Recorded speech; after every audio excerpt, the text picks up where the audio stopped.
अब तक बहुत सारे नौजवान बहुत सारे तदफीन में जुड़े हैं, लेकिन इस मरहूम की जो दर्द भरी दास्तान है, मैं चाहता हूं कि आप भी सुने और तमाम इंसानियत भी सुने और इनकी हक़ में दुआएं भी करें कि इंसान कैसे कैसे दर्द से सफ़र से गुज़रता है।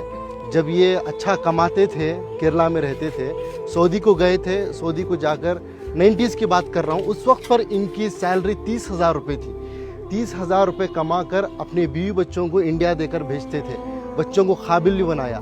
हम तो बार बार सुनते हैं कि माँ बच्चे को पेट में 9 महीने पालती है, लेकिन बाप जहन में ज़िंदगी भर पालता है, अपनी औलाद के लिए कुछ भी कुर्बानी दे देता है। लेकिन जब बाप के पास पैसा आया, यानी इस मरहूम के पास, शमशुद्दीन साहब के पास, तो इन्होंने बीवी बच्चों को सऊदी को बुला लिया।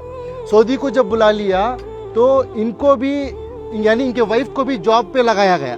वो जॉब करना चाहती थी शायद, तो जॉब को उनको लगाया गया, तो उनकी सैलरी हो गई 60,000, इनकी सैलरी थी 30,000। फिर कुछ ही दिन गुजरे, उनके पास कुछ पैसा आया, उनकी बीवी के पास, इनको अपनी ज़िंदगी से दूर कर दिया। ये एक दिन था, ये अपनी बेटी से मिलने के लिए, अपनी औलाद से मिलने के लिए सऊदी में ही, जो इनकी बीवी अलग फ्लैट लेकर रहती थी, वहाँ पर जाते हैं। बाप अपनी बेटी की मोहब्बत में एंट्री लेता है, जाता है, बेटी दरवाज़ा खोलती है, बेटी बाप को देखती है, जैसे ही बाप को देखती है एकदम से दरवाजे को मूछ देती है। एक तमाचे की तरह इस मरहूम के चेहरे पर पड़ा। ये मैं नहीं कह रहा हूँ, ये इनकी खुद की ज़बानी है। मरने से पहले, कुछ दिन पहले इन्होंने इस वाक़े को बताया है। इसके गवाह हमारे इनायत साहब है, कहाँ है? हाँ, ये है। ये बता ये रहे हैं कि सऊदी से दिल दुखने के बाद, दर्द मिलने के बाद, बेंगलुरु के एक टॉप एरिया में एक बिल्डिंग में एक मैनेजर के तौर पर काम करते थे। ये खुद उसके गवाह हैं कि एक मिलिट्री की तरह सिस्टम था इनका, उसूल आदाब के पक्के थे, बिना आयरन के कपड़ा नहीं पहनते थे।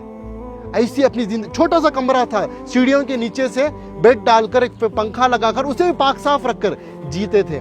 ये पूछने लगे कि भाई, मैं तो समझा आप एक सिक्योरिटी गार्ड है, लेकिन आपकी ये पाकी सफाई को देखकर, आपकी ये मिलिट्री सिस्टम को देखकर, आपकी इस डिसिप्लिन को देखकर मेरे अंदर सवाल पैदा हुआ, आपकी ज़िंदगी में क्या हुआ? तो उन्होंने ये अपनी दास्तान सुनाई, ये दर्द बताया।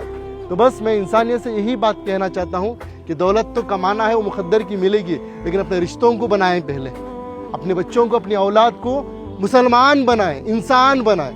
आज पता चला कि इनकी औलाद अमेरिका में है, USA में है, लाखों के रुपए कमा रहे हैं, लेकिन अफसोस की बात, दौलत तो दौलत है उनके पास, बाप के जनाजे को आने की तौफीक तक नहीं हुई।